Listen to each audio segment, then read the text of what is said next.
Welcome to the Banker Lamp. Please enjoy the video. You're going to remove WhatsApp from Wi-Fi right now. On Android, open Settings, right arrow Apps, right arrow WhatsApp, right arrow Mobile Data, and Wi-Fi. On many phones, you can toggle Wi-Fi access per app. If your OS lacks per app Wi-Fi control, use airplane mode, then turn cellular data back on so WhatsApp uses mobile data only. Once done, make sure background app refresh and data saver settings won't reintroduce Wi-Fi access. These early steps lock the app to cellular or isolate it immediately. Now complete the detailed changes for your device. On Android, explicitly disable the Wi-Fi toggle for WhatsApp in app settings. That forces the app to use cellular.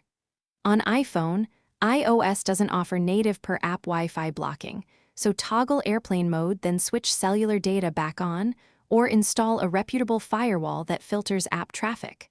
For a network-wide solution, log into your router and block the device or WhatsApp traffic. This stops Wi-Fi access before the phone ever sees the packets. Finish by testing. Send a message and watch the connection indicator. You should see data activity via cellular or no Wi-Fi. If WhatsApp still uses Wi-Fi, revisit app settings, revoke network permissions, and confirm router rules are active. Sometimes cached sessions let traffic slip through. Reboot the phone and the router to force fresh network negotiations. If problems persist, temporarily uninstall and reinstall WhatsApp after backing up chats. That forces the app to request fresh network permissions and respect.